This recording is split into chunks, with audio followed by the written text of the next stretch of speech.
Processo TC 6319/2015.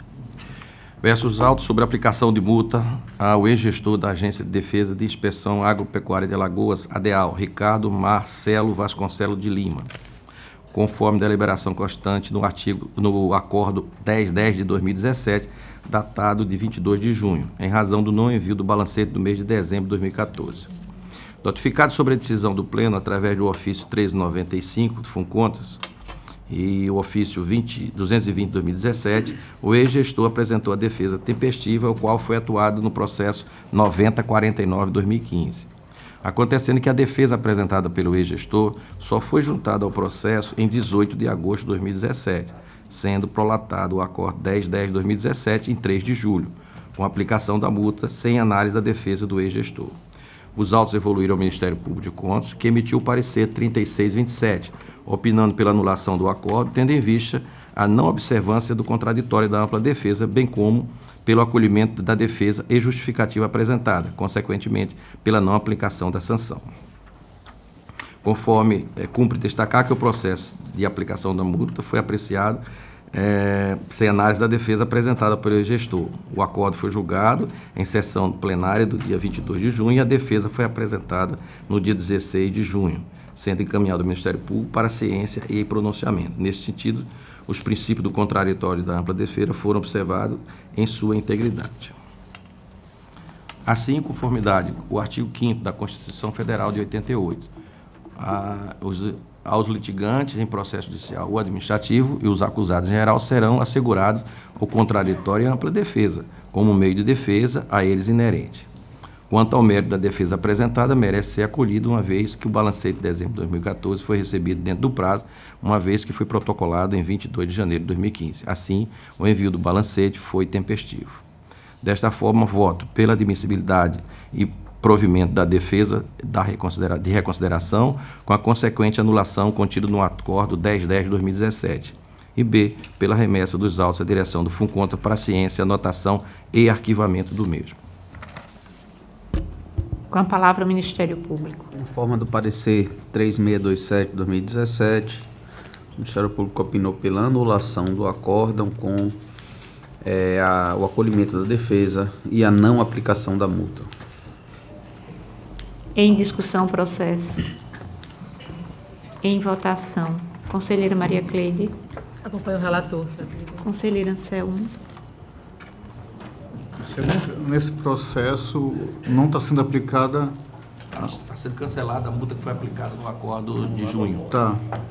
Acompanho o relator, senhora presidente. Conselheiro Fernando. Com o relator, senhora presidente. Conselheiro Rodrigo. Senhora presidente, qual é o município? Giraldo Porciano. Tem parecer meu, não, né? Rafael. Então, com o relator. Conselheiro substituto, doutor Sérgio. Com o relator, senhora presidente. Aprovado. E o processo TC 1248 trata-se de uma consulta da Câmara Municipal de Chã Preta, questionando sobre a possibilidade de remanejamento de funcionário do quadro efetivo do município para o cargo de controlador interno da Câmara, presentes os requisitos de admissibilidade pelo conhecimento. Acho que a gente já teve questionamento e aprovação dessa, vamos dizer, dessa consulta. Posso estar enganado com relação, mas eu vou ler todo, que era só para ganhar tempo, mas vamos lá. Trata-se o presente processo sobre consulta solicitada pelo gestor à época da Câmara Municipal de Chã Preta, senhor Valdeci Simplício da Silva, onde requer que seja esclarecido sobre a possibilidade de remanejamento de funcionário do quadro efetivo do município para o cargo de controlador interno da Câmara. O processo foi encaminhado ao Gabinete dos Auditores, que se pronunciou no sentido da admissibilidade da consulta, tendo em vista ter sido formulada pelo chefe do Poder Legislativo Municipal, conforme artigo 6º, inciso 10, e do regimento interno desta Corte de Contas, bem como a matéria de repercussão geral, se pronunciado no sentido de que, se nas câmaras municipais, com reduzido ou diminuta atividade administrativa, as atribuições ou as atividades afetam ao controle interno deverão ser conferidas ao servidor nomeado para provimento de cargo efetivo de controlador interno, ou a servidor efetivo ocupante de cargo diverso, para que exercer a função de confiança ou encargo de comissão, podendo receber gratificação específica específica fixada em lei, na hipótese do acúmulo de funções de cargos efetivos como comissionado. Os autos evoluíram ao Ministério Público de Contas, que emitiu o parecer 2981, no sentido de acolher a consulta, para, no mérito, se pronunciar sobre a possibilidade de remanejamento do funcionário do quadro efetivo do município para o cargo de controlador interno da Câmara. E, no mérito, opina no sentido de admitir de forma transitória o exercício das atividades de controle interno por servidor já pertencente ao quadro efetivo do Poder Legislativo Municipal, uma vez que as atribuições de controlador interno deverão ser exercidas por servidor nomeado em cargo de provimento efetivo específico a esse fim, devendo, portanto, ser realizado o concurso público para seu provimento.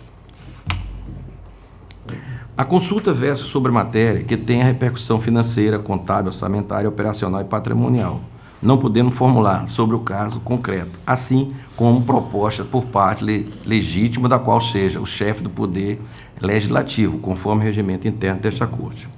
Em resposta à questão formulada, à época, pelo presidente da Câmara Municipal de Champreta, qual seja a possibilidade do remanejamento de funcionário do quadro efetivo do município para o cargo de controlador interno da Câmara, é necessário destacar que o sistema de controle SCI da administração pública, previsto no artigo 31 e 74 da Constituição Federal, e a Instrução Normativa 3 de 2011 desta Corte, é uma obrigação constitucional e legal a ser cumprida pelo Poder Legislativo Municipal. Cabe a cada vereador definir, cabe a cada Câmara de Vereador definir, de acordo com o volume de atividades exercidas, a estrutura do controle interno do Poder Legislativo Municipal, sendo suficiente a atribuição de um único servidor ou uma unidade de controle interno com um grupo de servidores. Assim, a depender da natureza da complexidade, a investidura será por meio de concurso público, de acordo com o artigo 33, inciso 2 da Constituição Federal. Com base na Instrução Normativa 3 de 2011, se no Poder Legislativo Municipal houver apenas um controlador interno, ele exercerá o cargo de coordenador do sistema de controle interno, podendo ser mediante livre nomeação. Desta forma, a depender da complexidade das atividades do controle interno de cada Câmara de Vereadores, a investidura será por meio de concurso público ou mediante livre nomeação. Como vote? Ante as considerações acima, voto pelo conhecimento da presente consulta. B. Notificar o gestor da época da Câmara de Vereadores do município de Champreta, senhor Valdeci Simplício da Silva, para tomar ciência do presente encaminhamento, também cópia do parecer técnico do gabinete dos auditores e do Ministério Público. C. Notificar o gestor da Câmara de Vereadores do município de Champreta, para tomar ciência do presente encaminhamento, também cópia do parecer técnico do gabinete dos auditores e do Ministério Público. E D, que deverá ser dada publicidade da presente deliberação para sua eficácia jurídica. Com a palavra o Ministério Público. Senhora Presidente, senhores conselheiros, eu vou fazer só a mesma ressalva que eu fiz no outro processo de consulta, quanto a esse encaminhamento dos pareceres da auditoria e do Ministério Público. Eu acho que não é necessário e vai acabar por, em algumas situações, confundir o gestor. Eu acho que o que tem que ser encaminhado para o gestor é apenas a resposta já à consulta formulada com o entendimento do tribunal, até porque em determinadas situações vai haver divergência entre o parecer da auditoria, do Ministério Público e até da própria decisão do tribunal. Então, eu não considero adequado o envio dos pareceres técnicos. Se o gestor quiser ter o parecer técnico e solicitar por uma questão de querer se aprofundar na matéria ou saber o entendimento de um ou outro, ele pode ter conhecimento, não tem problema. Mas eu acho que o envio tem que ser o envio da resposta da consulta. E o entendimento no Ministério Público foi que as atividades de controle interno devem ser exercidas por servidor nomeado para cargo de provimento específico, devendo ser realizado concurso público para o seu provimento, não se admitindo o remanejamento de servidor ocupante de cargo diverso, ainda que se trate de município de pequeno porte. Admite-se, no entanto, que isso seja feito apenas de forma transitória, até que seja realizado o concurso e nomeados os servidores para o cargo específico de controlador interno, e que essas atribuições sejam feitas por servidores do quadro efetivo, mas que reúnam as qualificações necessárias para o exercício da função de controlador interno. Em discussão o processo. Em votação. Conselheira Maria Cleide. Senhora presidente, só acatando a sugestão do Ministério Público em relação ao não envio dos pareceres, senhor conselheiro relator, eu acho que enviaria realmente só a decisão no pleno, do voto aqui vencido, e não enviar os pareceres. Eu concordo com o Ministério Público. Eu não me apoio à sugestão do Ministério Público, não. Eu acho que tem que fazer o que for. Eu só queria fazer uma pergunta. Os pareceres do Ministério Público não são publicados em Diário Oficial? São. Então ele está publicado lá. Tá. Se o gestor quiser, tem Entendeu? conhecimento. A minha ideia, a proposta foi, como ele já está publicado no Diário Oficial, era só para dar um norte. Mas é porque, assim, o que eu acredito é que quando o gestor recebe o encaminhamento do tribunal enviando os pareceres do Ministério Público da Auditoria, pode levar ao entendimento de que o gestor tem que seguir aquelas duas orientações técnicas, entendeu? Divergência, aí fica meio que, né? O tribunal não está dando a resposta à consulta, dizendo, olha, o entendimento do tribunal é esse. Eu não me oponho, eu só quis. Meu entendimento e a minha lógica foi no sentido que já estava no Diário Oficial. Foi exatamente, eu quis tentar facilitar o gestor dele acompanhar, mas se a maioria disser, não tem problema. Eu não tenho nada a me opor de mandar só o que efetivamente a conclusão final do pleno. Então, acompanha o relato, senhor presidente. Não tenho problema. Conselheiro Anselmo. Excelência, eu aqui, divergindo do Ministério Público, acho que toda informação que tiver nos autos, inclusive devemos mandar a cópia completa dos autos ao gestor, mesmo porque daqui a pouco pode surgir alguma outra evolução, ele já está calçado para pesquisar, inclusive, sem maiores dificuldades. Eu acredito que não pode surgir realmente essa dúvida lá, mas vai muito claro lá, respondendo a consulta desta forma. Eu cheguei a esta situação, a esta ideia, com base nisso, naquilo, e no que mais consta dos autos. Eu acompanho aí, pedindo venha ao Ministério Público aí, da sugestão, em toto o voto do relator. Conselheiro Fernando. Para o relator, senhora presidente. Conselheiro Rodrigo. Senhora presidente, apenas para manter a coerência, eu preliminarmente voto pelo não conhecimento da consulta, e como já fiz anteriormente, entendendo que a consulta ela tem alguns requisitos para que possam ser admitidas, né? E esses requisitos estão no artigo 6º, inciso 10, se não se tratar de caso concreto, tem a repercussão e tal. E a gente está interpretando esse artigo simplesmente como se toda pergunta formulada ao Tribunal de Contas fosse admitida como consulta. Em segundo lugar, eu gostaria de deixar assentado também que a consulta ela tem uma finalidade, justamente quando se trata de questões polêmicas, em que o tribunal ele deva se pronunciar dizendo, o tribunal vai entender dessa forma. E não a gente está respondendo simplesmente, funcionando como um órgão de assessoria da administração, por se tratar de uma questão tão simples, que qualquer assessor jurídico, concursado da Câmara Municipal poderia responder. Então, preliminarmente, eu voto pelo não conhecimento, mantendo a coerência com o entendimento já proferido em outra consulta formulada, e no mérito eu acompanho o relator.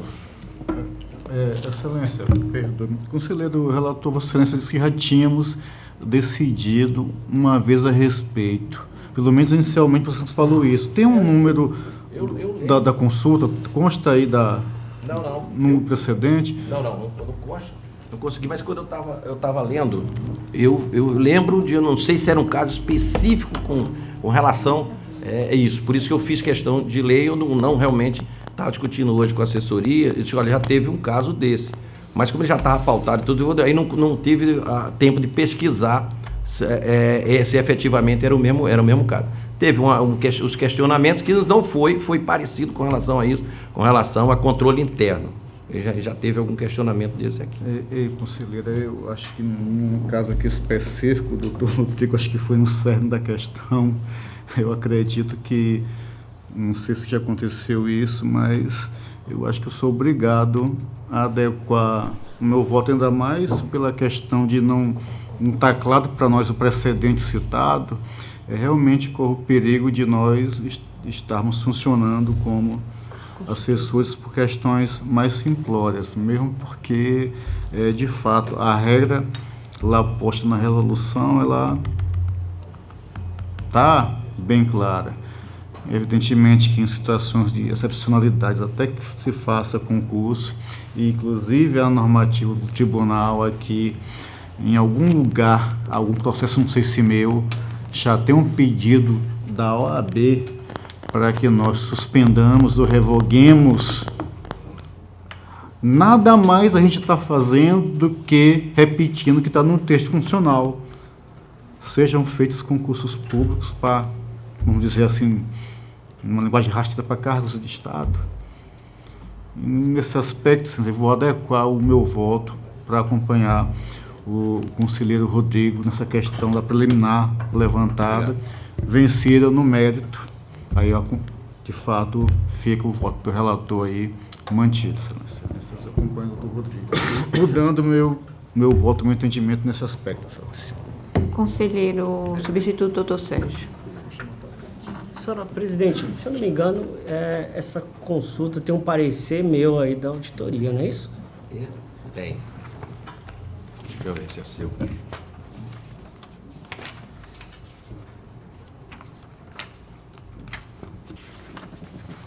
Porque às vezes a gente pode até Sérgio. ladear um pouco a formalidade, vendo a repetição, né, das consultas com relação ao assunto. Mas aparentemente não parece ser o caso. Aparentemente não parece ser o caso. Então, senhora presidente, eu fico impedido ali De votar. de votar, mas eu só queria chamar a atenção uma coisa. Nesse meu parecer aí, eu faço o exame da admissibilidade aí da consulta e só para, assim, lembrar, doutor Rodrigo, peço vênia, assim, eu só discordo de Vossa Excelência que consulta não é só para responder casos polêmicos, não, muito pelo contrário. Qualquer dúvida que o gestor tiver, mas desde que ele preencha aqueles requisitos do regimento, mas não se trata de casos polêmicos, mas de dúvida do gestor. Só chama atenção disso porque, às vezes, pode, assim, esse entendimento expressado pelo doutor Rodrigo pode ser a compreensão de muitos, mas eu chamo a atenção que não é isso que dispõe lá a norma. Não se trata de casos polêmicos, mas de dúvidas. Tá, ok? Só essas.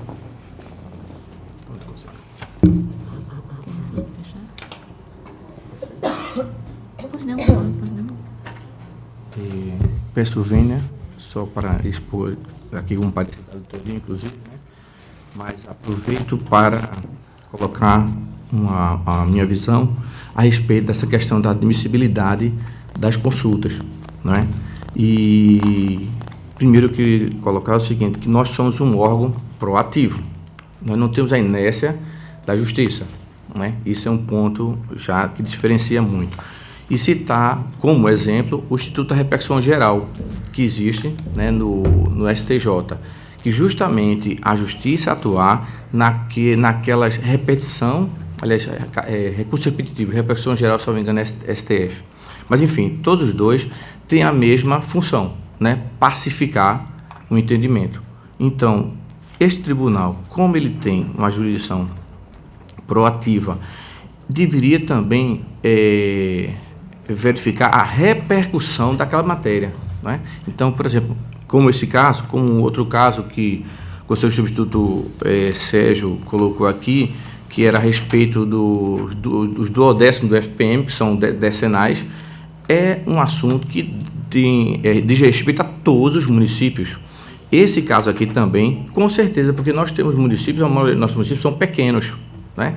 Então, essa visão, de fato, se você olharmos ele, o processo individualmente, ele é um caso concreto, mas a repercussão dele face a outros elementos, né?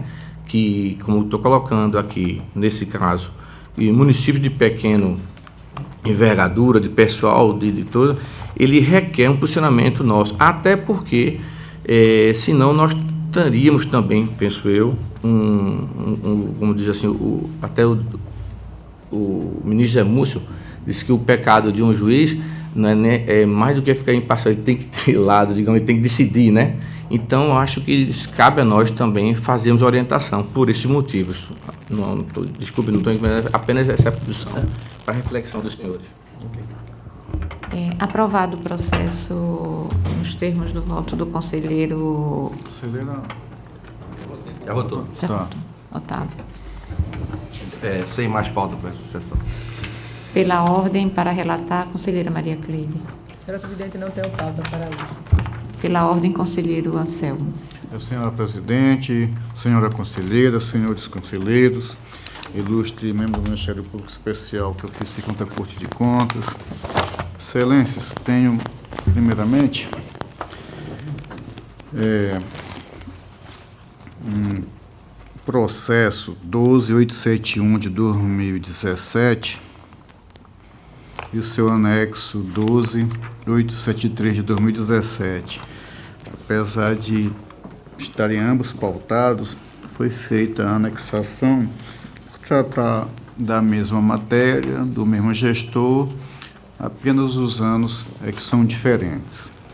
Na verdade, Excelência, são expedientes encaminhados à Corte de Contas por meio do ofício estágio do TCU, da SESEX Alagoas do TCU, datado de 16 de agosto de 2017, para as providências deste tribunal, informando o acórdão número 487 de 2016 da segunda Câmara daquele tribunal, lavrado em 29 de março de 2017, nos autos de processo de tomada de contas especial TC tal, que tratou de irregularidades e ilegalidades no uso de recursos do Fundo de Manutenção e Desenvolvimento da Educação Básica e Valorização dos Profissionais da Educação, Fundeb, e na execução de obras de construção e reformas naquela municipalidade em desconformidade com o que preceitua a legislação regente, consoante está aqui à frente explicitado, em face do senhor Cícero Cavalcante de Araújo, prefeito do município de São Luís de Quitum, de exercícios 2007 e 2008. Os ministros do Tribunal de Contas da União, frente aos indícios apontados na tomada de conta especial, entenderam necessárias providências da Corte de Contas alagoana para a persecução das situações fáticas retratadas, elencando as seguintes possíveis irregularidades e ilegalidades. A. Saques nas contas específicas do Fundeb, sem a comprovação da destinação dos recursos e a apresentação da documentação comprobatória das despesas realizadas, impedindo a verificação da boa e regular aplicação dos recursos públicos nos exercícios de 2007 e 2008. Pagamento por serviços supostamente não executados no âmbito de obras de construção da Escola Municipal do Povoado de Riachão e de reforma e adaptação de edificação do Clube Municipal para funcionamento da Escola Municipal Adervan Versosa, decorrentes de contratação firmada entre a municipalidade e a empresa Eficaz Construções e Empreendimentos Limitada, em desconformidade com a lei de regência.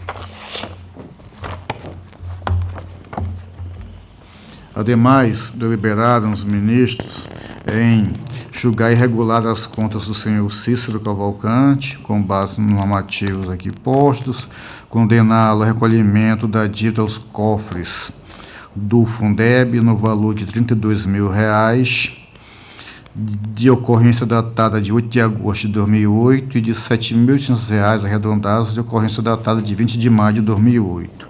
Aplicar multa prevista no 57 da Lei Orgânica daquele sodalício ao gestor também no valor de R$ 850.000 e de R$ 6.000, respectivamente, as ocorrências aqui citadas.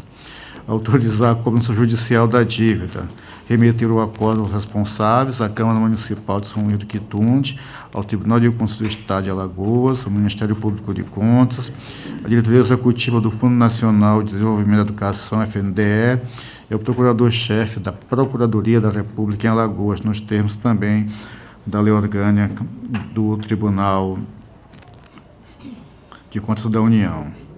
consta dos autos, cópias dos documentos, cópias demonstrativos e débitos, cópias de fichas e informações pessoais dos responsáveis, cópias de procuração, ofício de notificação, dentre outros. Seguindo a tramitação regimentalmente estabelecida, o processo remetido ao Ministério Público de Contas, que através dos pareceres 3623 e 3624, da lavra do doutor Gustavo Henrique Albuquerque Santos, respectivamente, nos autos tais aqui, já falados, anexados, verificando a existência dos requisitos relativos à identificação e qualificação do denunciante e as provas ou indícios dos fatos supostamente legais e irregulares, opinou pelo conhecimento e processamento da presente representação denúncia. No outro turno, sendo verificada a similitude de fatos de representações, sendo como representado o senhor Cícero Cavalcante, prefeito de São Luís do Quitunde, de 2007 e 2008, quanto às situações decorrentes do acórdão, por se referir na matéria conexa, deve ser objeto de julgamento único nos termos do artigo 59 regimental. Senhora Presidente, é o relatório. Com a palavra o Ministério Público. Senhora Presidente, o Ministério Público, em análise, juízo de admissibilidade às presentes apresentações, ofereceu parecer nos autos, entendendo haver os indícios necessários, os requisitos necessários, a devida admissibilidade e instrução do feito, e que após o processamento, os autos retornem ao Ministério Público para pronunciamento final de mérito. Com a palavra o conselheiro. Senhor Presidente, peço licença para restar claro a competência do tribunal a respeito da admissibilidade do processo que percorreu todos os caminhos que mandam os normativos da Corte. Em conclusão, Excelência, eu trago o voto para que conheçamos a presente apresentação denúncia e, sendo assim, para que citemos o senhor Cícero Cavalcante Araújo, prefeito do município de São Luís do Quitunde, nos exercícios 2007 e 2008, remetendo-lhe também o que de essencial para a cientificação da situação, para que no prazo de praxe de 15 dias, contados da notificação do recebimento, notificação postal, com aviso de recebimento, a ser realizada pelo gabinete do relator, evidentemente autorizada pelo plenário, manifestes quanto às regularidades e legalidades apontadas no item 3 aqui já citado, em especial para que apresente documentos e informações pertinentes, inclusive frisando os seguintes aspectos: apresentar os extratos das contas bancárias específicas do Fundeb dos respectivos anos, assim como justificativa contra os saques eventualmente ocorridos, apresentando documentação comprobatória, em especial evidenciando as realizadas em decorrência da contratação com a empresa Eficaz Construções e Empreendimentos Limitada, informar quanto à execução interna das obras de construção da Escola Municipal do Povoado de Riachão e da reforma do Clube Municipal para funcionamento de escola municipal, inclusive referenciando os eventuais pagamentos ocorridos, assim como encaminhar a documentação correlata à contratação. Oficiar ao secretário de Controle Externo do Estado de Alagoas, SESEX, aqui do Estado de Alagoas, para que, dando conhecimento dessa liberação, possamos encaminhar, detendo a cópia integral dos autos do TC, a representação lá junto ao TCU. Oficiar ao atual prefeito de São Luís do Quitunde, dando-lhe conhecimento da situação, assim também, caso detendo documentação relativa que encaminhe ao tribunal, determinar a diretoria técnica respectiva que informe sobre o envio dos contratos aqui declinado, alertar o gestor que o envio da documentação solicitada tem base nos normativos da casa e, portanto, é obrigatória, estando sujeito a eventuais sancionamentos pela não observância de envios, prestar o processo no gabinete do relator para outras medidas que fizerem necessárias, dar publicidade à decisão. É como voto, senhora Presidente. Em discussão, processo. Os processos. Em votação. Conselheiro Fernando. Conselheiro Rodrigo. Com o relator. Conselheiro substituto, doutor Sérgio. Com o relator, senhora presidente. Conselheiro Otávio. Com o relator. Aprovados. Excelência, tem os processos 16.189 de 2017 e 16.97 de 2017. Na verdade, Excelência, é uma representação contida no processo 22.97 de 2017, envolvendo 2 gestores, o município de Palestina, exercícios financeiros 13 e 14. Eu vou ler aqui a ementa, na verdade, eu apenas estou concedendo o prazo que foi solicitado. A ementa está usada nos seguintes termos: indícios de irregularidades, ilegalidades, gestão de recursos também do Fundeb, contratos públicos celebrados, executados em eventual desconformidade com a legislação regente, aqui utilizando-se de contratação direta na forma do artigo 25 da Lei Licitatória Nacional, eventual ausência de transparente, possível improbidade administrativa, pedido de prorrogação de prazo, concessão, anexação das prorrogações ao processo mãe, processo 22.97 de 2017. Excelência, qualquer dúvida, na verdade, só concedendo o prazo para manifestações. Com a palavra o Ministério Público. O Ministério Público opina favoravelmente na concessão de prazo estabelecida pelo conselheiro relator. Em discussão. Qual seria o prazo, conselheiro? Excelência, Prazo 15 dias. 15 dias? É a praxe. Até que quando solicitam mais, eu sempre... Porque nunca é 15 dias, é 30, 45, a depender na prática. Conselheiro Fernando, para votação. Acompanho o relator, senhor. Conselheiro Rodrigo. Com o relator. Conselheiro substituto, doutor Sérgio. Com o relator, senhor. Aprovados. Senhora Presidente, eu tenho o processo 5103 de 2014, prestação de contas, prefeito do município de Carneiro, exercício de 2013, nova análise, ausência de documentos, inconsistência de informações, contraditório para a defesa. Na verdade, estamos chamando o gestor aos autos em virtude de alguns achados que entendo importante esclarecimentos e envio de documentação obrigatória não enviada adequadamente. A exemplo, PPA 2010-2013, LDO para 2013 não foram encaminhados a esta casa.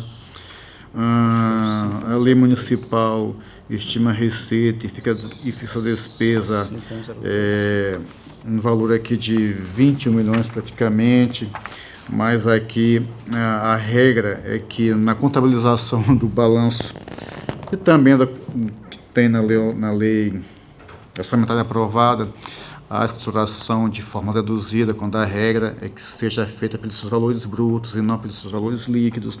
Explicação quanto a isso. Abertura de créditos adicionais suplementares anteriores à aprovação da lei orçamentária, uma situação que tem que ficar bem explicada.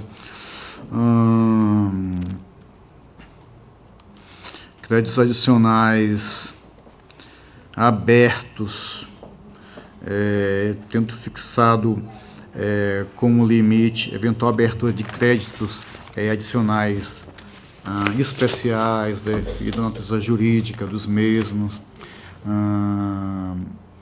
constar da lei orçamentária matéria que não deveria contar, conforme previsão dos artigos 165, 8º da Constituição, assim como do 67, inciso 6º.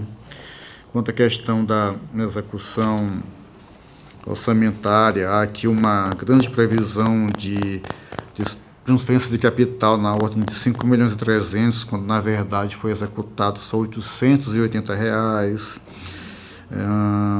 Há também questões aqui de estruturação de receitas correntes e despesas correntes intra-orçamentárias, se contudo constar notas explicativas aqui se referem aos valores, como prevê o Manual de Contabilidade para o Setor Público, válido para o período.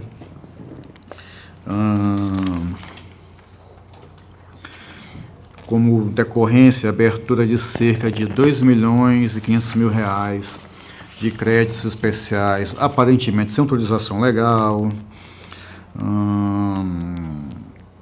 Utilização de rubricas genéricas para contabilização de ativos. A prestação de contas não veio consolidada, passando aqui por valores relativos ao poder legislativo não constantes. Aqui a questão de verificamos a existência de ativo imobilizado, móveis e imóveis sem o devido inventário, conforme manda a Lei 4.320 e a própria Resolução 2 de 2003. As despesas contabilizadas em resto a pagar sem um tratamento adequado, processadas e não processadas. Os limites constitucionais com educação e saúde, aqui o de educação foi cumprido, mas o de saúde estaria aquém, embora cumpridos, foram cumpridos em outros percentuais menores do que aqueles aqui encaminhados na prestação com relação à educação, fazendo-se a exclusão dos recursos lá utilizados como despesas de educação, mas que não deveriam ser, tais quais o programa, o PENAT, a despesa contra despesa cota salário da educação, QSE. Quanto à questão da saúde, também afirmou cumprir 26%, mas na verdade esse valor é bem inferior, onde foi aqui retirado 1 milhão e pouco de transferência de recursos do SUS, de remuneração de receita do SUS e também de despesa da Secretaria Municipal de Saúde, aqui observando a Lei Complementar 141 de 2012, o repasse do Odécimo, que é aqui, pelo que consta, o atendimento dos valores do limite máximo previsto na Constituição, embora o valor menor diminuto menor na lei orçamentária, e a sua não alteração que possibilitasse o envio de um valor superior ou constante do balanço da lei orçamentária, com débito cumpriu o limite do pagamento de professores. Temos aqui um problema com despesas de pessoal do Poder Executivo, só ele, na verificação do fechamento do exercício, foi da ordem de 60,06%, só ele está passando. Mesmo aqui, frente a algumas situações de controle, é necessário que o gestor se explique a respeito. A rubrica vinculada ao regime próprio de previdência na ordem de 1.111.000, porém não há retenção desse valor para repasse ao regime geral, e lá existe regime geral, embora, inclusive com certificado de certidão negativa emitida, o último que consta lá em 2010. A questão de instrumentos de transparência da gestão fiscal, aqueles dispostos no artigo 48 da LRF, estão os relatórios resumidos da execução orçamentária e de gestão fiscal, que apenas foram encaminhados o REL, 6º bimestre, e o RGF, 3º quadrimestre, mas foram enviados somente na prestação de contas, e não como deveriam ter sido enviados ao tribunal, conforme o nosso calendário de obrigações. Mais uma vez aqui relembro a ausência do PPA 2010 a 2013 e da LDO para esse 2013, importante repositório de informações quanto às regras da LRF. Ofensa, claro, quando no envio do RGF, evidentemente, que o tribunal tem um poder próprio de processamento e sancionamento a respeito, na forma da Lei 10.028. Também o SAT da Prefeitura, aqui não apresenta as regras do cumprimento da transparência fiscal da Lei 131 de 2009 e nem da Lei de Acesso à Informação 12.527 de 2011, limitando inclusive a questão do pedido de acesso às informações. no sistema de controle interno, não há nos autos relatório, parecer, certificado do órgão central do sistema de controle interno. Estas contas, senhores, é do exercício de 2013. Isso por si só, embora tivesse toda redondinha a prestação de contas, toda certinha a gestão aqui nos autos, isso só por isso seria suficiente a emissão de parecer prévio pela rejeição das contas, conforme o normativo da Casa, que reforça isso. A necessidade de os relatórios dos Conselhos Municipais de Assistência Social, do Fundeb e de Saúde, para que possamos deliberar sobre a execução desses fundos. A necessidade de sabermos se o município participa de algum consórcio, sendo o responsável, para que avaliemos tanto a lei que instituiu como o eventual contrato de rateio nos termos da Lei 11.107 de 2005.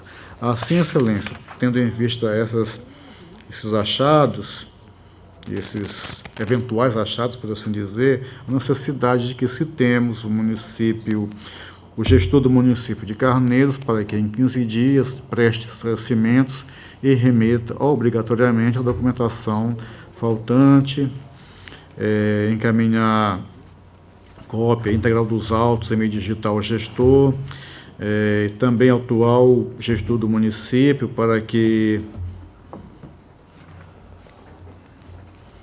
tendo a documentação solicitada, encaminhe no mesmo prazo ao tribunal, dar publicidade para a presente decisão e realizar aqui, por meio do gabinete relator, autorizado pelo plenário, o que for de notificação, evidentemente, com a R. Sobre esta presente processo no gabinete para outras providências e publicar a decisão para os seus efeitos jurídicos. É como votos, senhores. Aqui, Excelência, desculpe. Parece-me que não tem ainda a participação do Ministério Público de Contas, mas em virtude do parecer 60/2017 da lavra do Dr. Alberto Pires Alves de Abreu, também apontando algumas irregularidades, eu antecipei-me já para fazer a diligência para quando o processo for ao Ministério Público, ele já ir o mais instruído possível. Caso ainda surjam dúvidas, não se tem que se far novamente aquilo para que possamos atuar com absoluta concretude e justiça. Como voto, senhor presidente? Com a palavra, doutor Gustavo. Senhor presidente, senhores conselheiros, o Ministério Público opina no mesmo sentido do encaminhamento proposto pelo conselheiro Anselmo Brito, que tem por finalidade garantir a efetivação dos princípios constitucionais da ampla defesa do contraditório. Em discussão, o processo relatado pelo conselheiro Anselmo Brito. Em votação. Conselheiro Fernando. Com o relator, senhor presidente. Conselheiro Rodrigo. Não havendo parecer meu dos autos, eu voto com o relator. Relator. Conselheiro Sérgio. Com o relator, senhor presidente. Aprovado. Senhor presidente, eu tenho aqui agora um parecer prévio. E aqui é um parecer prévio no processo 4892 de 2009, do gestor do município de Novo Lino, exercício financeiro de 2008. Os autos foram a DEFAFON, que mediante o relatório número 28 de 2012, constatou o não envio dos decretos que abriram os créditos adicionais suplementados no exercício, bem como a ausência das considerações bancárias dos saldos registrados na conta banco, concluindo pela emissão de parecer prévio favorável à sua aprovação.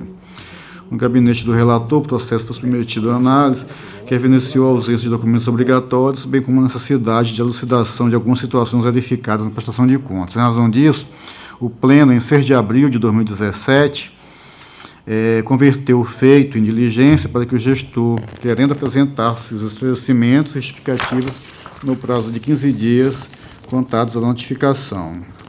A presidência, no caso, encaminhou o ofício 257 de 2017, sendo o gestor efetivamente notificado em 20 de julho de 2017. Na sessão do dia 20 de agosto de 2017, após transcorrido mais de 30 dias da notificação e constatado que não foi o protocolado manifestação defesa pelo então gestor, o Pleno decidiu sancioná-lo pelo descumprimento de diligência, concedendo-lhe ainda mais 5 dias improrrogáveis para o envio dos documentos obrigatórios.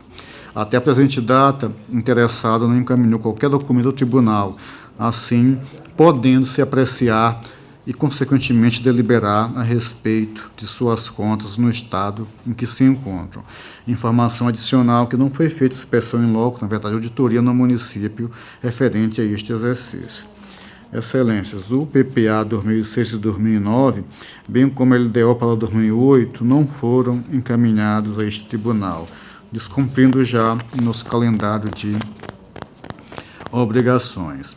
Há também aqui, neste caso, na lei municipal, previsão e estruturação de valores de receita e despesa pelos seus valores líquidos, o que é uma impossibilidade, tendo em vista que deve ser feito pelos valores brutos, conforme os princípios orçamentários e contábeis que se aplicam obrigatoriamente.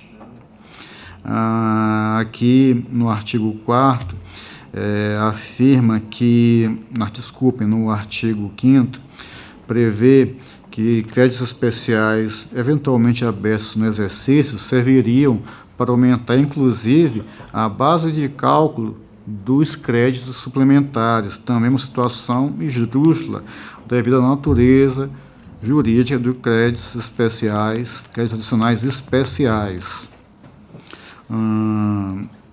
Isso, Excelência, caracteriza a um só tempo duas práticas de duvidosa legalidade. A primeira, em virtude dos créditos adicionais especiais suplementarem quaisquer dotações existentes, situação não permitida nos artigos 41 e 42 da Lei 4.320, e a segunda também com relação aos créditos do tipo suplementar, a abertura, autorização para abertura de modificação de mais da metade do orçamento, 60%, pela abertura dos créditos adicionais suplementares. E que, na minha ótica, também caracteriza uma autorização para que se modifique o orçamento sem submeter ao titular do controle externo tais modificações, na verdade, ladeando até as competências do controle externo, do titular do controle externo municipal.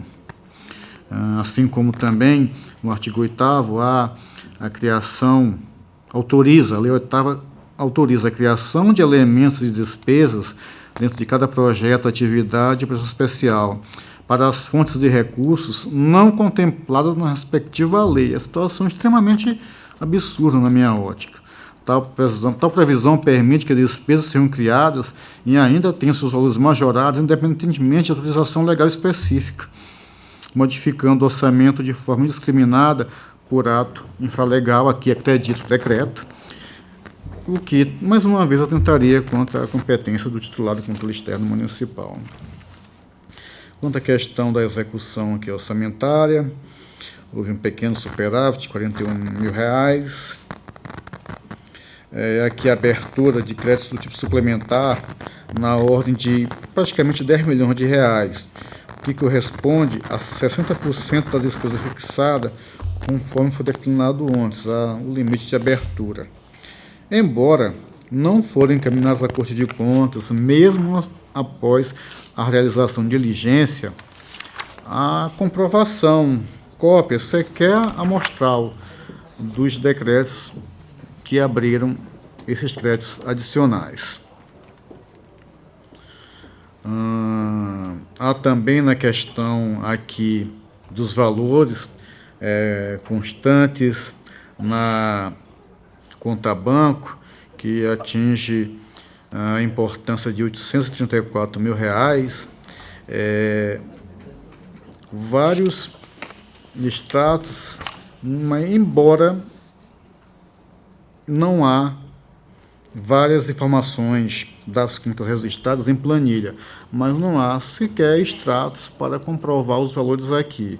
Eu falo da conta banco, que é mais relevante, cerca de R$ 834 mil. Aqui tem umas informações que não sabemos ao certo como vieram parar, tais quais eu posso aqui. Diante da informação posta, a ausência de extratos, salta o saldo de 537 mil contabilizado a título de FUNPRESERV, sem qualquer identificação nos autos quanto ao seu domicílio bancário, vê-se apenas classificado como consolidado. E, além do que, essa importância representa 64% do valor aqui registrados em contas bancárias. Contas bancárias com lançamentos só a débito, com a nomenclatura retirada, nos montantes de R$ 30 mil e R$ 53 mil, sendo que este último realizado no dia 30 de dezembro de 2008. As contas aqui citadas pertenciam à Caixa Econômica, localizada no Iguatemi, Maceió, atual, Shopping Maceió Shopping, enquanto as demais aqui à época estavam localizadas nas agências no município e na circunvizinhança. Aqui há um valor irrisório na conta caixa de R$ 33,00, embora na conta caixa se encontrem várias contas bancárias, inclusive aqui com saldos negativos. A exemplo de Royalties Caixa, R$ 12 mil, CMS Caixa, menos R$ 10 mil, diversos caixas, rubrica genérica, menos R$ 8 mil, ICMS Exportação, menos R$ 20 mil, ITR, menos R$ 2 mil, tem um 6X que acredito que seja Caixa Geral, menos R$ 26 mil, tudo isso sem comprovações formais nenhum, status nenhum a respeito. Há também aqui a discriminação de alguns depósitos, utilizando rubricas tais quais faltas e outros descontos, que montam valores de R$ 17.600, R$ 42 mil, ambos baixados em 2008, sem qualquer identificação dos autos quanto à sua origem. Passivo financeiro somou aqui a importância de cerca de R$ 78 mil, representado apenas pelos depósitos, que teve inscrições na ordem de R$ 1.340, R$ 1.350.000, adicionadas ao saldo desse anterior de R$ 260 mil, bem como baixas de R$ 1,5 milhão, alterando quase que totalmente a rubrica, mas sem documentação nenhuma, nem amostral, que faça esta comprovação. A questão aqui eu já falei dos valores vultosos com relação a valores a serem carreados ao ente previdenciário municipal. Há também uma questão aqui interessante, que 90% do estoque da dívida flutuante apurado no exercício, esses R$ 78 mil antes falado, refere-se a consignações advindas do exercício de 2004. Nós estamos aqui no exercício de 2008. E, em regra, sabemos que consignações é algo, em regra, de um ano para o outro, de um mês para o outro, e que não justifica 4 anos esse mesmo valor, um total de R$ 75 mil, que em 2008 passou para R$ 78 mil, repassadas integralmente, inclusive para o exercício de 2009. Então, baixadas pagas por toda a gestão. E aqui são 2 gestões, 2001, 2004, 2005 e 2008. Demonstrativo da dívida fundada traz como valores de operações de créditos advindos do exercício anterior na ordem de cerca de 745 mil, apresentando as demais colunas zeradas, inclusive referente ao saldo para o exercício seguinte, Todavia, no balanço patrimonial, o passivo permanente foi contabilizado no montante de 614 mil, ou seja, no balanço próprio, simplesmente sumiram 744 mil. Mas no balanço patrimonial diz que existe 614 mil. Os valores não batem e não sabemos, pela falta de documentação, se de fato é fidedigna a informação constante no balanço patrimonial. E, corroborando com o perdão do termo, samba do crioulo doido, as